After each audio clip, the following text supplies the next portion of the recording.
Assalamualaikum warahmatullahi wabarakatuh. Waalaikumsalam warahmatullahi wabarakatuh. Sahabat Ngaji ID, apa kabarnya hari ini? Alhamdulillah. Alhamdulillah. Allahu Akbar. Puasanya lancar? Alhamdulillah. Alhamdulillah. Alhamdulillah, ada gorengan, ada kopi menemani diskusi obrolan kita pada kesempatan ini, yang menemani sahabat Ngaji ID untuk sahur juga yang ada di rumahnya masing-masing. Kembali bersama kami dalam acara Sahur Talk, kita akan membahas topik-topik yang penting untuk kita sharing-sharing kepada sahabat Ngaji ID. Semua harapannya adalah semoga apa yang kita sampaikan, apa yang kita sharing mendapat dapat memberikan insight positif, pencerahan kepada sahabat Ngaji semua, bahkan termasuk juga untuk kita gitu kan.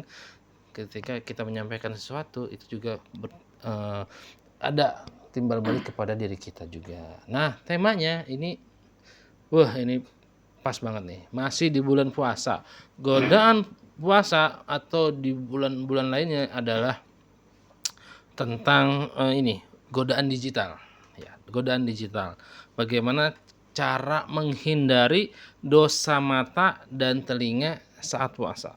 Spesifik di bulan puasa atau pada umumnya dalam keseharian kita. Karena yang namanya digital itu kan tidak hanya berlaku di bulan puasa aja kan. Kita main digital itu setiap hari gitu. Nah, bagaimana agar kita selain bisa menghindari menjaga mata dan telinga di dunia nyata ya, juga bagaimana cara kita agar bisa menghindari dosa mata dan telinga di dunia maya. Nah, ini penting. Baik, kita akan langsung aja sahabat Ngaji ID ke Kang Dedi. Kang, bagaimana kita antum bisa berbagi cara agar kita bisa menghindari dosa mata dan dosa telinga, wabil khusus di bulan puasa, umumnya ya setiap hari kita mau di bulan apapun. Silakan Kang Dedi. Ya, bismillahirrahmanirrahim. Ya, jadi memang dosa mata itu ya dosa yang mungkin paling sering dilakukan oleh kita ya. Karena mata kita kan normalnya kan bisa melihat.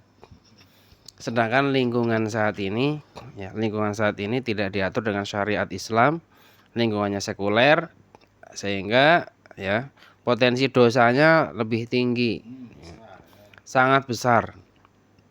Ya, Seperti dipaksa ya. seperti ya kita itu di lingkungan ya mau merem salah, melek salah ya, karena lingkungannya nggak Islami gitu. Ya, maka sebenarnya tugas kita ya saat ini berat sekali. Dosa mata kan kata Nabi, mata ada dosanya, ya kan, mulut ada dosanya, telinga ada dosanya, zina gitu, ada zinanya, mata ada zinanya, zina mata, zina telinga, zina mulut, zina tangan. Semuanya itu nanti ya akan diminta pertanggungjawaban sama Allah SWT. Ya. Apalagi pas puasa. Aduh. Jadi pahala itu nanti ya, ganjaran puasa bisa hilang kalau kita tidak bisa menjaga pandangan. Nah, makanya kan ketika kita hidup di dunia sekuler pada saat ini ya, solusi ya yang terbaik bukan kita merem atau kita di rumah aja, bukan.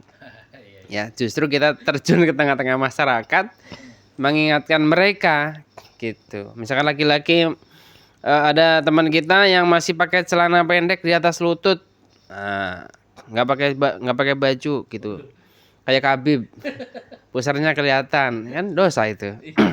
Khabib dosa nggak? Dosa itu. Tahu Khabib nggak? Habib. Iya, tahu nggak? Enggak, intinya dosa kalau yang aurat. Main bola. Apapun tuh dia. Muhammad Salah itu salah itu. Soalnya kali. Iya salah. Dia pakai celana pendek dia. Main bola aurat. Ya. Nah, aurat sekarang bertebar di mana-mana sehingga mata kita punya potensi dosa. Ya. Jadi kalau pandangan pertama itu adalah rezeki, ya, rezeki berarti artinya pandangan pertama itu kita diberikan pilihan oleh Allah SWT. Ada dua pilihan ketika kita melihat aurat, apakah tetap melihatnya, yang kedua apakah berpaling darinya. Ya, pandangan pertama itu nggak ada dosa, nggak ada pahala. Nah, pandangan kedua, karena sudah ada pilihan meninggalkan atau tetap, nah itu ada dosa dan pahalanya. Kalau kita berpaling dapat pahala. Kalau kita tetap dapat dosa walaupun nggak berkedip. Karena kan orang aneh-aneh tuh, pandangan pertama, wah ini rezeki nih melek terus. Itu salah. Hilang. Aslinya pandangan pertama sampai dia bisa memilih untuk melihat terus atau berpaling. Berlaku di dunia maya juga kan? Di dunia maya juga sama. Apalagi sekarang digital, ya digital itu pengaruhnya, ya apalagi penyebarannya sangat cepat sekali. Bahkan sekarang ada Kapolres yang kagak ada antah banget. Ini oknum ya, Oknum nih. oknum polisi, prostitusi online dijual, ya Allah. Anak di bawah umur. Ini nih polisi Konoha nih. Ya. Kalau negara kita mah polisinya baik-baik. Ini Konoha nggak ada antah banget. Ketahuan sama polisi luar negeri lagi. Yang ngelaporin polisi Australia, ngelaporin polisi Konoha. Betapa malunya gitu. Itu kan kemaksiatan dijual di media sosial internet. Dan nah, apalagi kalau antum buka TikTok, Instagram, YouTube, ya kalau antum terbiasa melihat yang negatif, aurat-aurat, algoritma antum waduh akan muncul terus gitu. Setannya tuh muncul terus. Algoritma ya kan algoritma kan, bukan Logaritma. logaritma atau logaritma dulu itu. Aku dari NASA. Algoritmanya muncul terus tuh, aurat gitu kan. HP sesuai dengan kesukaan manusia.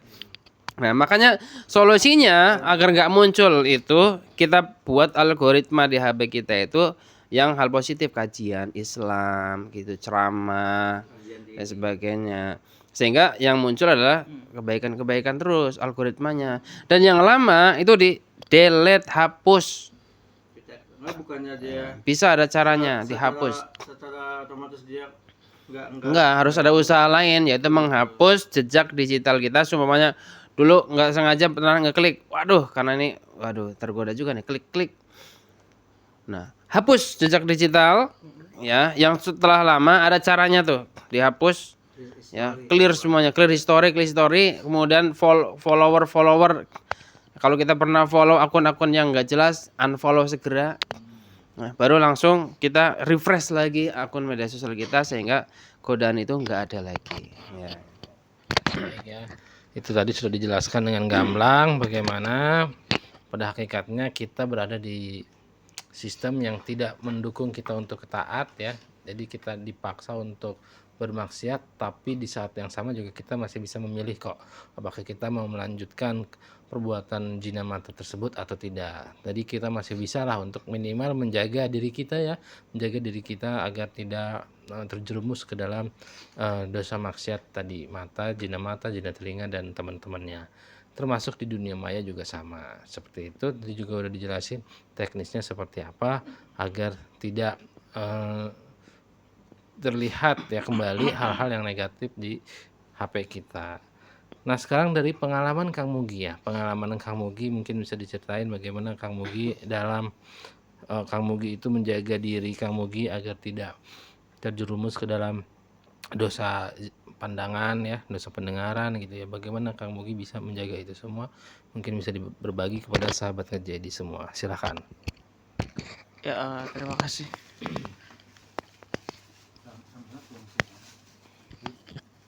Ya, menyikapi bagaimana cara kita untuk dengan hal-hal yang tadi ya, dan apa ya, mungkin hal-hal yang kurang baik atau mungkin zina mata, zina telinga, bahkan tadi sudah disebutkan itu bahkan seluruh tubuh ya kan, termasuk bisa juga zina kan. Kalau yang pertama itu mungkin kalau kata umumnya itu rezeki. Tapi kalau yang kedua ketiga, kalau yang keduanya itu bisa maksiatnya ya dosa besar atau dosa. Kalau misalkan kita sering nonton pengajian, ya pasti otomatis ya kita dapat pahalanya dan dapat ilmunya juga gitu. Dan memang melanjutkan tadi sedikit ya, bahwasanya memang seberapa hari ini itu memang saya di YouTube yang sekarang itu saya ngeklik yang sesuatu yang alhamdulillah yang bermanfaat ya. Salah satunya itu kan saya follow Deddy Y gitu kan, follow AJM. Jadi AMJ aja dikira mau iya. Iya. Astagfirullah. Iya maksudnya follow baik sehingga video-video rekan-rekan itu tiba-tiba di YouTube saya itu nongol dan ya saya nonton like gitu kan. Kalau nggak percaya itu dicek deh.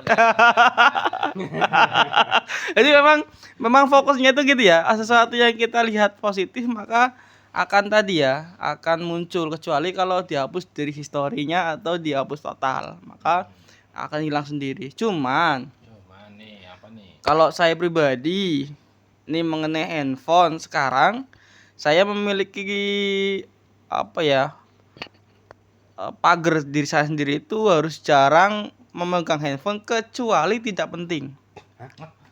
Kecuali tidak penting kenapa? Orang maksudnya gini loh, ketika saya tidak ada urusan megang handphone dengan urusan pekerjaan maupun dakwah, maka saya nggak megang handphone.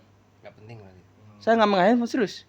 Ketika sebenarnya gini loh, hari ini saya kerja, saya porsi nih kerjaan saya mengurusi misalkan kemenak mengenai dinas atau mengenai dakwah nih, misalnya di grup kita ya.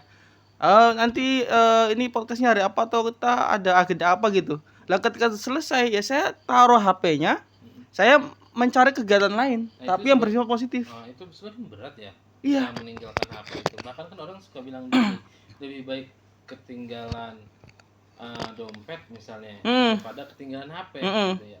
Kalau ketinggalan HP itu orang-orang sampai rela untuk balik lagi ke rumah misalnya agar Betul. Nah, ini apa antum bisa HP itu antum tinggalkan lah ya.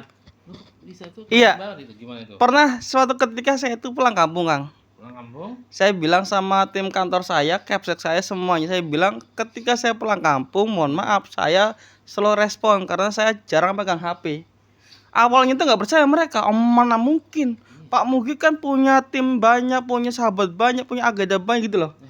Nah, ketika saya pulang kampung seminggu 2 minggu itu saya di rumah itu mereka ngechat ribuan atau grup-grup saya itu saya nggak ada yang bales. Sampai pulangnya lagi saya ditegur. Itu kan penting kok kamu. Saya kan bilang kalau saya pulang kampung saya fokusin kepada keluarga saya atau refreshing, jalan-jalan. Dan suatu ketika juga saya silaturahim kepada wali murid saya ataupun ke anak murid saya. Ketika itu beliau bilang bahwa anak wali murid saya bilang ini, sekarang mah Pak, zamannya teknologi digital, jangan anak-anak orang tua juga mendingan tadi yang disebutkan Kak Abdul, mendingan ketinggalan dompet ataupun mungkin ketinggalan kunci motor atau apa daripada ketinggalan HP gitu kan. Tapi langsung dicegal tuh sama istri saya. Enggak itu kalau Mas Bugi enggak. Sampai terkadang orang-orang kantor itu japrinya ke istri saya. Itu tolong dong bilangin sama Pak Mugi, japri dari Bu Fulan, dari wakil kepala sekolah, dari wakil kurikulum, dari kepala sekolah, tolong dibuka, dibaca. Malah bikin orang kesel dong kalau kayak gitu. No. Konteks saya itu pada waktu itu tidak ada urusan dengan mereka di rumah loh. Profesional. Ketika saya bilang ke mereka, ketika saya di kantor, saya bilang jam 7 sampai jam 3 kalian mau nyuruh saya apa karena akad seperti itu, monggo silakan. Jadi nggak mau jadi budak korporat lah ya. Iya, tapi ketika di rumah, ketika udah pada asar, mohon maaf, antum mau nelpon saya pun saya nggak ada urusan. Besoknya lagi jam 7 baru, kemarin apa ya permasalahannya? Oh ini mengenai Kemenak, Kedepak sebagainya, mengenai invasi sebagainya belum diurusin. Oh iya, saya urusin sekarang ya. Jadi tadi ya yang disebutkan Kak Abdul, jadi nggak mau bukan masalah itu, tapi saya harus manage waktu. Bagaimana saya untuk pekerjaan, bagaimana saya untuk keluarga, bagaimana saya untuk bermasyarakat, berlingkungan, gitu loh. Jadi tidak dirapel bahwa berarti antum begini. Dan memang saya buktikan itu loh. Jadi tidak hanya coba saya mau cari buktinya ya monggo silakan tanya orang-orang terdekat saya. Itu kurang lebih seperti itu Kang Abdul. Baik, ini udah lumayan ya berat gitu ya kalau sahabat nggak jadi nggak sanggup ya mungkin ini kan versi Kang Mugi Iya, ya. betul versi saya. Kalau bener-bener nggak kuat, nggak tahan dengan handphone, selama itu masih mubah-mubah aja, oke lah ya aman. Tapi kalau udah kuat selevel Kang Mugi, profesionalitas tingkat tinggi, nah boleh-boleh aja dicoba. Coba kira-kira ada manfaatnya, mungkin bisa kalau merasa justru kurang pas, kurang cocok ya, buatlah versi masing-masing gitu. Ini Kang Majid kenapa nih udah getar-getar aja ini? Gatel ya apa udah kayak kok orang ada yang begitu gitu ya. Saya mah kan nggak bisa kayak gitu ya. Atau mungkin Kang Majid punya versi lain, punya komentar juga atau bagaimana cara Kang Majid bisa mencegah mata pendengaran Kang Majid dari hal-hal yang maksiat, baik di dunia nyata maupun di dunia maya. Atau seperti apa? Apakah HP-nya tidak ada aplikasi kayak gitu semua, hanya WA doang misalnya, ya kan? Atau bagaimana? Oh, gitu. SMS doang. Saya waduh, kembali ke zaman MMS. Silakan Kang Majid. Baik, alhamdulillah ya. Jadi konsepnya itu adalah kalau anak itu ya sesuai dengan kebutuhan juga. Tapi yang namanya HP itu memang perlu. Perlu apa? Kita kan sebagai guru, apalagi kita kan juga mayoritasnya di sini kan belajar online juga tetap gitu walaupun Ini itu di mana nih biar sahabat aja. Ana itu belajar bahasa Arab online juga, ya kan. Jadi kalau misalkan liburan itu tetap ada setoran dan sebagainya itu perlu. Meskipun liburan. Iya. Iya, kalau liburan itu pasti misalkan liburan semester, liburan itu. Nah, kebetulan kalau sekarang itu liburan sebulan udah baru kemarin kita liburan di salah satu bahasa Arab itu ya. Nah, jadi memang kalau untuk itu ya kebijakan dari diri kita aja sih gitu. Jangankan di HP. Yang di luar aja, yang di nyata aja itu ketika kita mau ngeliat ke sono, aurat ke sono, aurat ke sono, aurat. Masa kita harus merem? Kan kan tadi kan kita udah singgung bahwasanya kan sekarang zamannya sekuler ya. Ya kita mau gimana kayak gitu kan. Apalagi kita kalau pulang kampung. Aduh, kalau pulang kampung kan orang-orangnya begitu kita maksudnya kita pengen negur kitanya siapa, kita ya pendatang kayak gitu. Terutama yang remaja-remaja, tapi kalau misalkan ibu-ibu, bapak-bapaknya udah tertutup ya. Sebiasanya yang remaja-remaja kayak yang SMP, SMA, yang ahwat atau yang iwannya gitu. Gak bisa menjaga. Artinya tidak hanya di kota ya. Tidak hanya di kota sama kayak gitu. Jadi kalau untuk perkara HP, kalau menurut Ana sih ya itu bagian dari kebijakan aja gitu. Memang kadangkala informasi itu penting. Kenapa? Kok yang dikhawatirkan itu ketika kita ada duka gitu, duka dari saudara kita yang jauh, kan kita kan nggak tahu.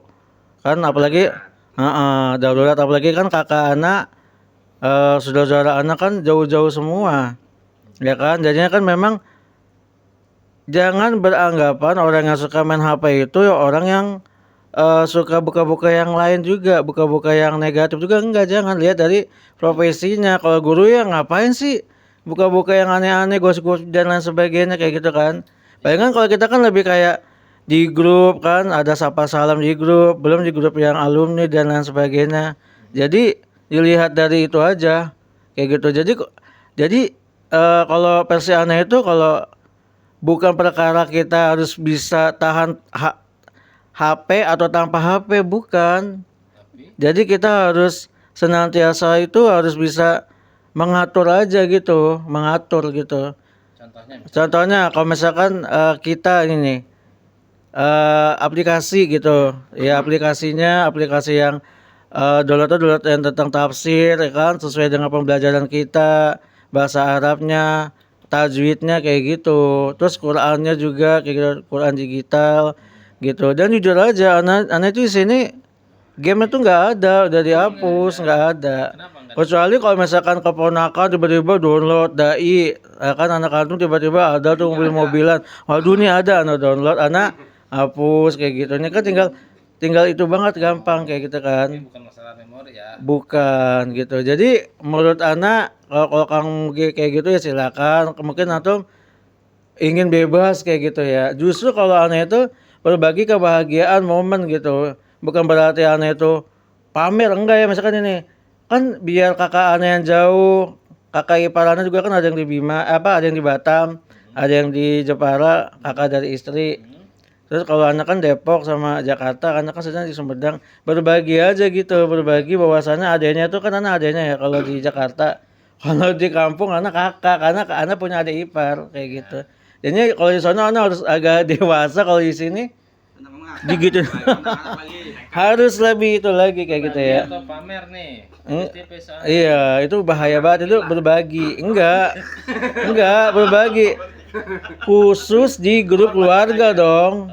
Di grup keluarga. Ana jarang kalau status-status kayak gitu jarang, paling kalau status itu lebih kayak informasi pesantren. Biar keluarga tahu bahwa saya Tahu, sukses. ya, enggak juga maksudnya bukan hanya sukses. Warga aja ngelihat, "Ih, alhamdulillah adeknya tuh sehat, seneng kayak gitu." Itu udah seneng. Enggak ditanya, "Dek, kan anak kan namanya juga itu kan panggilnya deh ini gini gini iya kadang dul kayak gitu lah kalau jit itu jarang, kalau jit itu lebih kayak teman-teman anak yang dulu tuh, teman-teman anak jit kayak gitu, jangan pakai t, jit pakai d, jid kayak gitu ya. Kalau pakai Jit kakek dong jadi. lah itu kan nggak tahu bahasa Arab kalau teman anak dulu. Nah jadi itu konteksnya seperti itu, karena apa, mau nggak mau kita yang namanya komunikasi itu isinya semua. Kebutuhan pokok.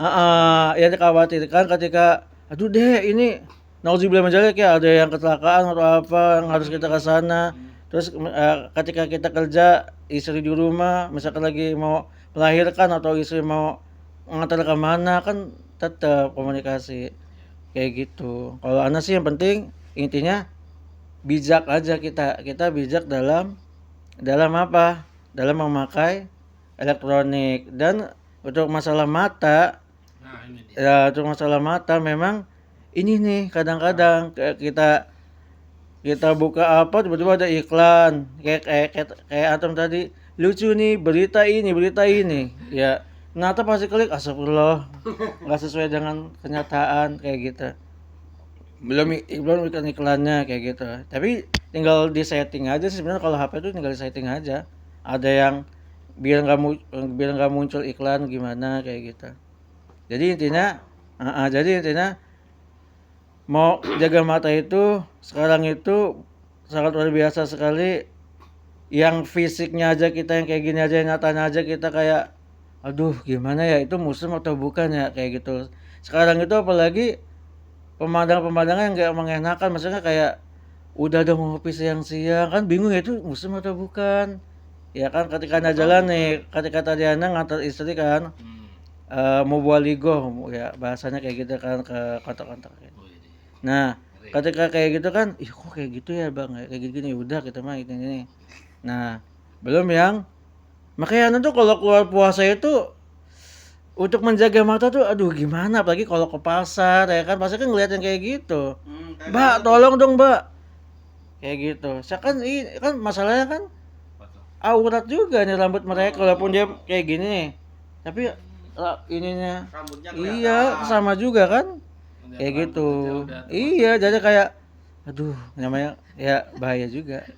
Masya Allah. Ya, baiklah. Jadi poinnya adalah bagaimana kita bijak menggunakan HP dan juga dalam menjaga mata ya, pendengaran sesuai dengan syariat Islam ya, agar tidak terjerumus gitu. Kalau kondisi sekarang ya kita memang tidak bisa menghindari lagi, malah kalau kita malah di rumah bersembunyi di rumah ya malah disalah gitu ya. Justru ini adalah kesempatan bagi kita untuk berdakwah, mengingatkan, menyeru, terutama bagi orang-orang yang punya kebijakan agar bagaimana sistem ini itu bisa berganti menjadi syariat Islam, sehingga kita bisa menjaga, merasakan bagaimana suasana hidup dalam masyarakat yang islami, kehidupan yang islami gitu kan, betapa indahnya gitu, seperti itu. Sahabat Ngejaidi, mungkin itu episode kali ini. Semoga apa yang kami sampaikan bermanfaat, dan mohon maaf apabila ada hal-hal yang kurang berkenan. Jangan lupa silahkan kalau ada yang bingung bisa bertanya di kolom komentar, insya Allah akan kami jawab di episode berikutnya. Oke, jangan lupa sahur. Selamat berpuasa. Semoga puasa kita diterima oleh Allah Subhanahu wa taala. Wassalamualaikum warahmatullahi wabarakatuh. Waalaikumsalam warahmatullahi wabarakatuh.